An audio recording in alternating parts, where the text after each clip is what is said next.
Hello again guys, Keith with Bulletproof RC, and this is not a new vehicle. This is my Losi 10 SCBE. Now I've had this vehicle for a little over a year now, and it started out as an off-road short course buggy. But lately some buddies and I have been running asphalt ovals, and the competition has been kind of high. We've all been trying to build trucks that are faster and handle better on asphalt. And prior to now I've been running the Hobao Hyper 10 SC, and I've got it slammed and set up for on-road use with some SP racing tires on it, 1/8 scale, and it's done a great job, and it's still my go-to truck when I want to run asphalt. But I wanted a vehicle in the pit in case I have to bring the big guns, and so I decided to convert my Losi 10 SCBE into an on-road vehicle. Now don't worry guys, if you're fans of the stock format this vehicle comes in, I've got all the parts on hand, and it takes about maybe 15 to 20 minutes and I can have this thing back into a off-road buggy. But I'm really digging it. I've used a Delta Plastiks NASCAR truck body, which is a Ford F-150. It come out of the box with decals, which are pretty decent for Delta Plastiks. And there are a couple of decals I put on there on my own as well. The 51, I forget where that number set come from, but I've had it a while. The NOS decals are some that a friend of mine makes. She's got a decal machine, and if you are interested, message me in the comment section below, and I'll hook you up with her. She can make you some decals for relatively cheap.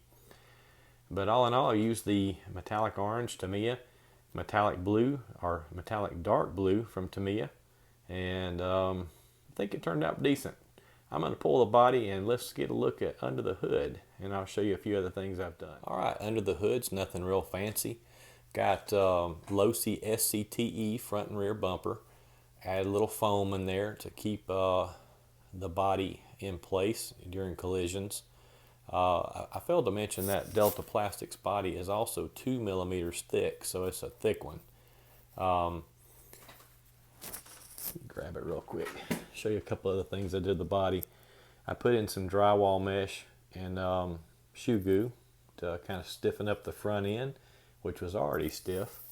Did the same thing in the rear, just to make sure that it can hold up to the carnage of a little bit of fender rubbing. But inside, I thought I would pad it a little bit, that way the bumpers wouldn't knock the paint off on the inside. And that's also SCTE, not shock tires, but body mounts. That's what the body's held on with, just simple SCTE body mounts. Everything else is pretty much what it was before in my last video when I was doing it as a buggy. These are SP Racing soft compound tires. I've been running those on the Hyper 10 for a while, and I'm really digging how they hold up over time. They're not quite as grippy as the GRPs, but the GRPs are wearing out quickly, whereas these SP concept tires, you can probably get, I would think, maybe 30 to 50 battery runs through them, so I'm very pleased with that. As far as running gear, I'm still running the stock SCBE Fuse 130 amp Dynamite ESC. Still running my Savox 1258 servo. As far as the motor goes, I did lower the KV a little bit simply because I'm running 3S, and I believe that's a 2150, and it's a 3670 can. So not quite a 74 can, just simply because, as you can see, there is a screw back here that when I tried to run a 74 can, it hit that little fender, not fender, but side guard mount right there. Could have got around it by not even using a side mount, but I'm not happy about leaving things exposed to side collisions. So anyway, I'm happy with it so far. That's a cheapo motor there, 2150. I think it's Ghoul RC, but I've got about 3 or 4 of these motors. I've been running them extensively, and I have not had any problems out of them whatsoever. They're very, very good motors. Good motor for $20. Sign me up. I'll take it any day. If you're one of those guys out there that you have to have a Castle branding on your motor, or you have to have Tekin stuff, and you all a high-end electronic kind of guy, that's fine.